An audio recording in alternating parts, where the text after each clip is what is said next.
dari globalisasi ini ada positifnya, ada negatifnya. Yang pertama yang ingin saya bahas yaitu dampak positifnya. Dampak positifnya, bangsa kita ini jadi punya wawasan yang luas. Ya, kalian bisa punya peluang bekerja, berpikir dan mendapatkan informasi itu sangat luas. Ya, itu dampak positif yang pertama. Dampak positif yang kedua, kita itu tidak lagi dianggap bangsa yang ketinggalan zaman. Jika kita mampu menggunakan era globalisasi ini dengan maksimal, maka kita akan dianggap sebagai bangsa yang maju. Kemudian manfaat yang ketiga yaitu memberikan kemudahan. Udah pasti ya. Jadi udah berperan aktif dalam dunia, kemudian menambah wawasan. Yang ketiga pasti memberikan kemudahan. Buktinya apa? Kalau kita nggak tahu sedikit-sedikit, kita tengok tutorial di YouTube. Itu adalah satu dampak positifnya. Kemudian ada pula dampak negatifnya. Dampak negatifnya ya, globalisasi ini atau perkembangan iptek ini, yang pertama adalah kita itu tidak dapat menyaring informasi negatif. Contohnya radikalisme.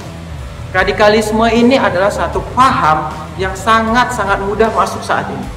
Radikalisme ini seringkali diidentikan oleh satu agama, satu etnis. Padahal tidak. Radikalisme ini sudah jelas adalah satu sistem yang dibuat untuk merusak bangsa tersebut. Jadi radikalisme ini masuk di era globalisasi begitu mudah dengan menyelipkan paham agama. Ke dalam agama dia masuk. Kemudian ada juga di dalam permainan games yang dibuat dan dimainkan oleh anak-anak peserta didik. Jadi kan harus paham ya, radikalisme itu masuk secara masif, jelas gamblang ke dalam pikiran kita dan perilaku kita.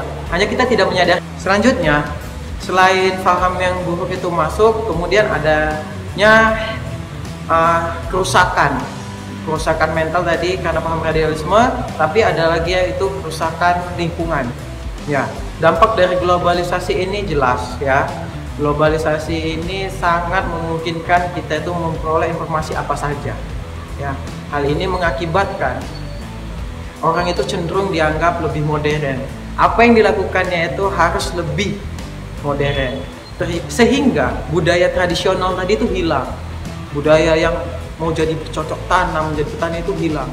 Masyarakat desa lebih menganggap ketika udah paham dengan modernisasi, mereka itu harus ke kota, urbanisasi besar-besaran. Desa ditinggalkan, masyarakat itu tadi tidak memahami budaya-budaya tradisional dan dampaknya sangat berbahaya.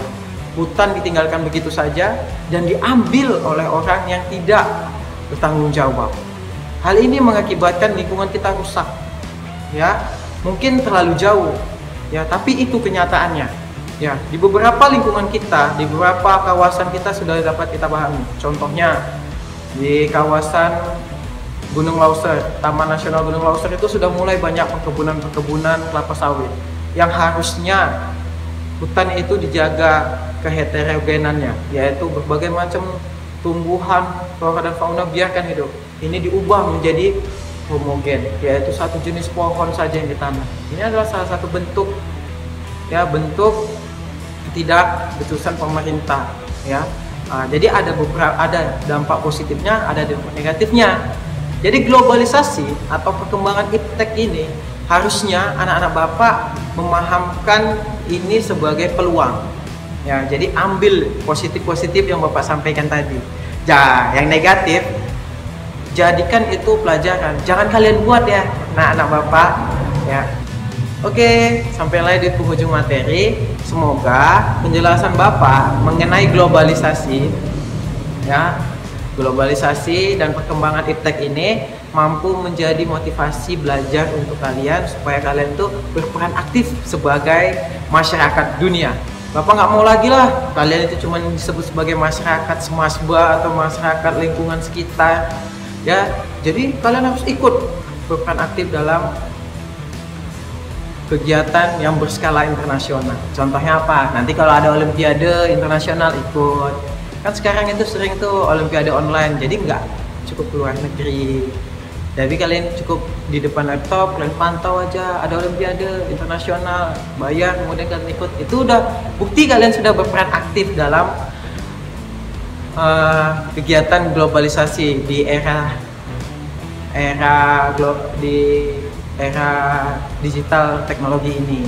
Ya, sebagai contoh ada tokoh pendiri Tokopedia, dia tuh dari Siantar. Ya, dia sudah berperan aktif dalam perkembangan globalisasi. Bahkan dia mendukung ataupun memajukan perekonomian masyarakat yang tradisional kemudian diubah ke digital lewat platform dia. Kemudian ada Ruang Guru, si Belva, ya. Bahkan kabarnya Ruang Guru itu sebagian sahamnya udah dimiliki oleh Singapura. Itu kan suatu kebanggaan bagi bangsa kita. Jadi anak-anak Bapak, coba kalian berpikir luas, berpikir itu jangan sebatas apa yang harus kalian buat hari ini, tapi apa yang kalian buat 2 tahun ke depan, 20 tahun ke depan, bahkan 100 tahun ke depan itu apa. Karena yang kita lihat perkembangan di luar negeri itu mengenai globalisasi ini sangat pesat ya. Elon Musk sendiri sudah menerbangkan roket dia ya, dengan biaya yang sangat murah ya, bahkan kalah NASA pada saat ini untuk pembiayaannya. Dia sudah juga membuat teknologi mobil listrik. Jadi anak-anak bapak mohon sekali dengan sangat berpikirlah luas ya. Walaupun kalian nggak bisa keluar negeri mungkin saat ini, tapi nanti setelah kalian mendapatkan ilmu, kemudian kalian mendapatkan suatu penemuan, saya yakin kalian akan diundang di luar negeri.